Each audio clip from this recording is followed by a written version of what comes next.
আটাটা মাখলাম অকাজ করলাম তো তাহলে। স্টিল হুইল দিয়ে ঘষে কি সবকিছু উঠে যায়? মা তো এতটা কালো, এবার যদি মাকে আমি স্টিল হুইল দিয়ে ঘষি তাহলে কি মার গায়ের কালার?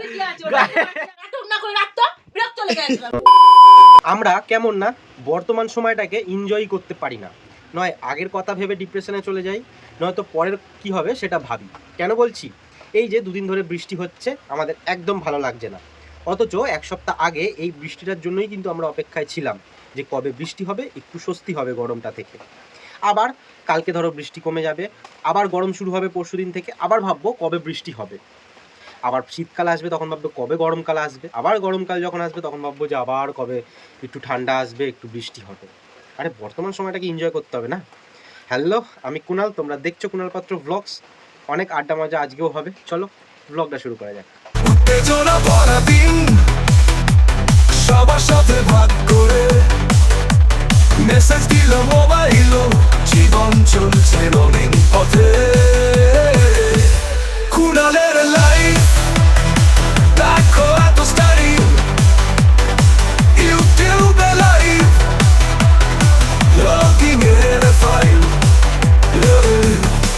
আজকের বৃষ্টির দিনের ব্লগটা মাকে দিয়েই শুরু করি। দেখতেই পাচ্ছ রুটি করছে, কিন্তু একটাই প্রবলেম, ঠান্ডা লেগে গেছে। তো দেখতেই পাচ্ছ কি করছে। তো রুটি তো করেছে, আমি আটা মেখে দিয়েছি। কিছু বলতে চাও? কি বলবো, এই ওয়েদারে কিছু ভালো লাগছে না। বৃষ্টি পড়ে যাচ্ছে, বাড়ির বাইরে বেরোতে পারছি না। আর এদিকে বাবাকে দেখো বৃষ্টিতে ভিজে ভিজে কাজ করছে। ঠিক আছে, দুপুরের পরে বলবে যে আমার ঠান্ডা লেগে গেছে, শরীরটা খারাপ খারাপ লাগছে, বৃষ্টিতে ভিজলাম। কাজের কাজ করছে, দেখো সিঁড়িগুলো পুরো ঘষে দিয়েছে। লোকজন উঠবে, পিছল খেয়ে যায়, পড়ে টরে গেলে মুশকিলের ব্যাপার। কাজেরই করো বাবা, যেটুকু কাজ করে। আটাটা মাখলাম অকাজ করলাম তো তাহলে আমি। এই জায়গাটাও বাবা পরিষ্কার করেছে, যে ইটগুলো ঘষে দিয়েছে। কিন্তু আজকে আমাদের রোববারের যে প্ল্যান, আমাদের দিদি, আমাদের বোন, আমাদের রাজ্যের দেশের মেয়ে তিলোত্তমার জন্য আমাদের একটা মিছিলের কথা বলা হয়েছে বা মিছিলের আয়োজন করা হয়েছে। আজকে আমরা আমাদের ক্লাবের সামনে থেকে বেরোবো। তো সেইটা মনে হচ্ছে, জানি না এখন কি হবে, কারণ দেখো ওই যে বড় মিছিলে যায় ওখানে অনেক সাথে লোক আসে, বৃষ্টিতে ভিজে আন্দোলন হয়, কিন্তু পাড়ার মধ্যে সবাই বৃষ্টিতে ভিজে যাবে কিনা এটা আমার সন্দেহ আছে। পুরো উঠোনটা ঘষবে, ঠিক আছে? পুরো উঠোনটা ঘষবে, ঠিক আছে? পুরো দেখো বাবা সিঁড়ি ঘষছে, ঠিক আছে, ওইখানটাতেও ঘষছে। ওই 2-4টে ইট ঘষে কি হবে ওখানটা তোমার? ওটা ছেড়ে দাও না, ওটা উঠোনের ঢাল হয়ে গেছে। আচ্ছা, আর টিফিন খাওয়া কমপ্লিট, আমি এখনো খাইনি কারণ ঠান্ডা ঠান্ডা লেগে রয়েছে, ভালোই লাগছে না খেতে। তো কথা বলতে বলতে খা না, ভালো লাগবে। কথা বলতে খেয়ে নিলাম ওই জন্য। কার সাথে?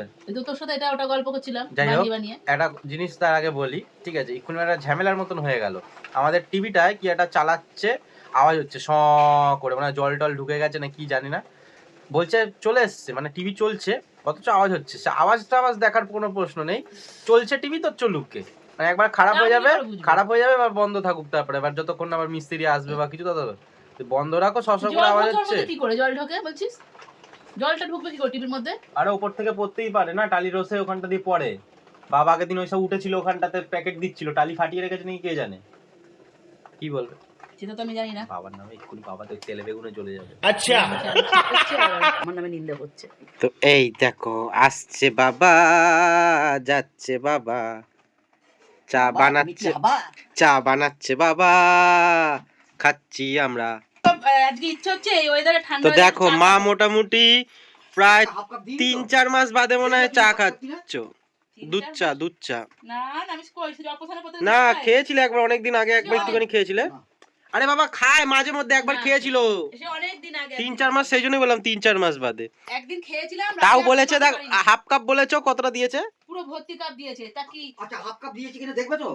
না, আমার দেখা বাবা কোনোদিন হাফ কাপ দেবেই না। ঠান্ডা লাগছে তুমি আমার, দেখবে হাফ কাপ দিয়েছি কিনা। দেখা দরকার নেই, ফেলে দেবে। না ফেলে দেবো না না, এই কাপের মাপে বলছে, ওই কাপে কম ধরে ওই জন্য। না তোমাকে হাফ কাপ বললে তুমি কোনোদিন হাফ কাপ দিয়েছো? কেন? আমি বললাম না আমার মন অনেক বড়।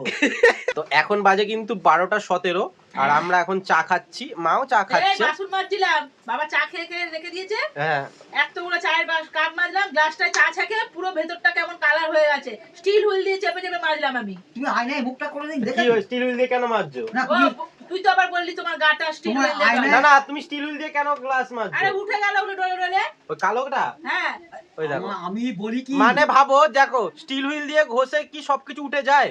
মার তো এতটা কালো, এবার যদি মাকে আমি স্টিল হুইল দিয়ে ঘষি তাহলে কি মার গায়ের ঘষা কালার? দিবি কি আছে? ওটা কি বাকি আছে? আয়নায় নিজের মুখটা দেখে যে কালো বলছে। কি হয়েছে? কালো কি? মা কালো মাকে কি পৃথিবীতে নেই? মাকে কালোই যদি- জগতের আলো। কালোই জগৎ। তুইও তো কালো, তোর বাবাও তো কালো। আমাকে মাকে যদি স্টিল হুইল দিয়ে আমি ঘষি বলছিস। আমি আর বাবা দাদু দিদা দেখছে কিন্তু এই কালো ভালো বলছিস।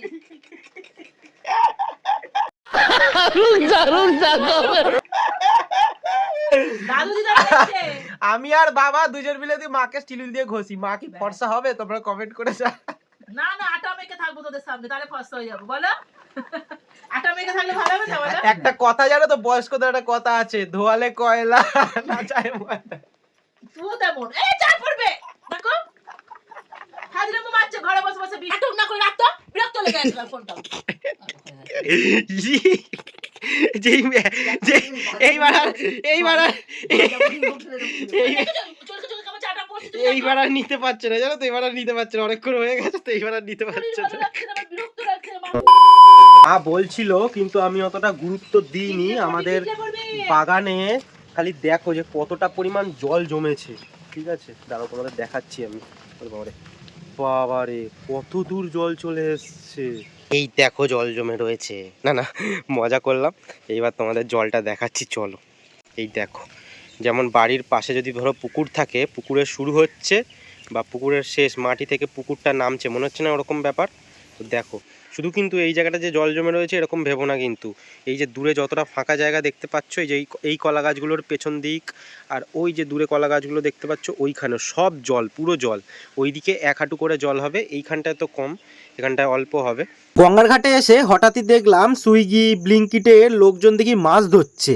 আমি ভাবলাম কেউ আবার জ্যান্ত মাছের অর্ডার দিয়েছে নাকি, তাই ধরে নিয়ে যাচ্ছে গঙ্গা থেকে। না না যাই হোক, মজা করে বললাম, খারাপ কিছুভাবে ভেবো না, একটু মজা করতে হয়।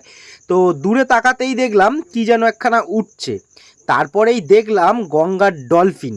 তোমরা কি গঙ্গার ডলফিন জানো কি? তো এই দেখো, এইটা হচ্ছে গঙ্গার ডলফিন, এটাকে আমরা শুশুক বলি। তো অনেক দিন বাদে দেখলাম, এটা হচ্ছে একদম ছোট্ট বাচ্চা, বড়গুলো না, এটা বাচ্চারা দেখছি লাপালাপি করছে। এরা মাছ খাওয়ার জন্য এরকমভাবে ডলফিনের মতন ওঠে। আর এটা হচ্ছে গঙ্গার ডলফিন। কেমন লাগলো বলো, তোমরা কে কে জানতে আগে আমাকে সেটাও জানিও। এখন হচ্ছে আমাদের খাওয়ার দাওয়ারের সময়। রবিবারের মেনু আজকে মাংস না, অন্য সময় তোমাদের বলি যে রোববার আমরা মাংস খাই, মাংস নিয়েও আসি, কিন্তু বৃষ্টির দিন যাওয়া হয়নি। আর এর আগের দিনের ব্লগে তোমাদের বলেছিলাম যে অনেক রকমের মাছ কিনে নিয়ে এসেছি, রোববার দিন মাছ খাবো বলেছিলাম তোমাদের। এদিকে দাঁড়াও, কি করেছো আজকে তাহলে বলো। ওই তো দেখিয়ে দে না। না বলো না, মুখে নিজের কলমি মুখে শাক বলো। ভাজা আর ভোলা মাছ, আর কিচ্ছু নাই। ভোলা মাছ করেছো? হ্যাঁ ওই তো কখন? রান্না করা ছিল। তো দেখছো মা আবার ওখানে চলে যাচ্ছে, খবর দেখতে দেখতে খাচ্ছে। আর এদিকে বাবা, দেখো বাবা টাকটা তোলো, টাক চকচক করছে তো বিশাল। তো এই যে বাবা খাচ্ছে, আর আমার এই যে রয়েছে এখানে ভোলা মাছ, বেশ একটা বড় ভোলা মাছ দিয়ে খাওয়ার দাওয়ার হবে। চলে গেছে কারেন্ট, কারণ হচ্ছে সিএসসি থেকে কাজ করছে। ও কিন্তু কেন করছে দাঁড়াও, আগে দুটো ভিডিও দেখাই তোমাদেরকে, তারপর আসছি।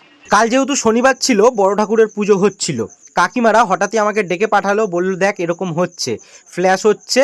তো আমি তো ভয় পেয়ে গেলাম, যে কারণ কাকিমারা ওখানে রয়েছে, এখন পোস্ট পুরো বডি হয়ে রয়েছে কিনা সেটা তো আগে জানতে হবে, কারণ নয়তো অঘটন ঘটে যাবে একটা। তারপরে আমি সিএসসিতে ডকেট করলাম, আর সিএসসির লোকরা কিছুক্ষণের মধ্যেই ফোন করলো। আমি বললাম যে এরকম হয়েছে, তারা নাকি আগেই এসছিল এটা দেখতে, তখন হচ্ছিল না তাই চলে গেছিলো। তারপর আমি ফোন করলাম, তারপর তারা আসলো, এসে দেখলো, দেখে বললো যে এটা অসুবিধা নেই। তো তারপরে চলে যাওয়ার পরে আবার এরকম শুরু হলো, তারপরে আমি আবার ডকেট করলাম, তারপরে রাত্রিবেলাতে আসলো। কিন্তু এখন যে সমস্যাটা দেখতেই পাচ্ছ কেমনভাবে ফ্ল্যাশ হচ্ছে, কিন্তু কাকিমারা ওখানে রয়েছে, বাসনটা এখনও বার করা হয়নি, পুজোর লাস্টের দিকে একদম। তো এবার যদি অঘটন ঘটে যায় তাহলে তো সমস্যা না। এইবার বলি আমি কেন বলছি এই কথাগুলো, আমি কি শুধু এটা দেখানোর জন্যই তোমাদেরকে বলছি? একদমই না। আমি তোমাদেরকে একটা উপদেশ দিতে চাই, যে যখন বৃষ্টি হবে বা ধরো কিছুক্ষণ আগে বৃষ্টি হয়েছে, এরকম সিচুয়েশানে কখনো পোস্ট ধরবে না বা পোস্টের তলায় দাঁড়াবেন না, আমি এটুকুনি বলবো। কারণ যে ফ্ল্যাশ হচ্ছে তার ফলে কিন্তু পুরো পোস্ট বডি হয়ে থাকে, তার ফলে কিন্তু বিপদ ঘটতে পারে। তাই যখনই যখনই দেখবে এরকম দূরে চলে আসবে, দেখতে পাচ্ছ আমি কিন্তু অনেকটা দূরে দাঁড়িয়ে রয়েছি, সবাইকে বলছি ওখান দিয়ে চলে যেতে। আর আমি কেন দাঁড়িয়ে আছি, যেহেতু এটা হচ্ছে, আমি যারা রাস্তা দিয়ে যাচ্ছে আমি সবাইকে বারণ করছি যাতে তাড়াতাড়ি করে ওখান দিয়ে চলে যেতে। তো সেই জন্যই আমি দাঁড়িয়েছিলাম, আর সেই জন্যই তোমাদেরকে বলছি যে সব সময় সেফ জায়গায় থাকবে, পোস্টে যেন হেলান দেবে না বা পোস্ট ধরতে যাবে না বৃষ্টির সময়। তো দেখো বাবা কি করছে, দেখো এই যে জল পড়ছে, এই জলটা পড়ছে বলে ঠিক এই জায়গাটায়, আর এটা টানো না, ওখানে ছিঁড়ে যাবে। না না তাহলে উল্টো পাল্টা ছিঁড়ে অসুবিধা হবে। একটু সমান করে কাটতে হবে। ভালো করে কাটো, ডিজাইন করে দাও দেখি একটু ফুল ফুল করে দাও না। আজকের ব্লগ এখানেই শেষ করছি। আর বিকেলের যে মিছিলটা বলেছিলাম, জানি না এখনো পর্যন্ত যে হবে কিনা, যদি হয় নেক্সট ব্লগে তোমরা দেখতে পাবে, আর যদি না হয় সেটাও তোমাদের নেক্সট ব্লগে আমি বলবো। আজকের ব্লগ এখানেই শেষ করছি, বেশি লম্বা করতে চাই না ব্লগটাকে। আগের দিনের ব্লগটা যাদের ভালো লেগেছে বা দেখোনি, প্লিজ দেখো, কমেন্ট করে জানাও কেমন লাগলো। আজকের জন্য এতটাই, টাটা।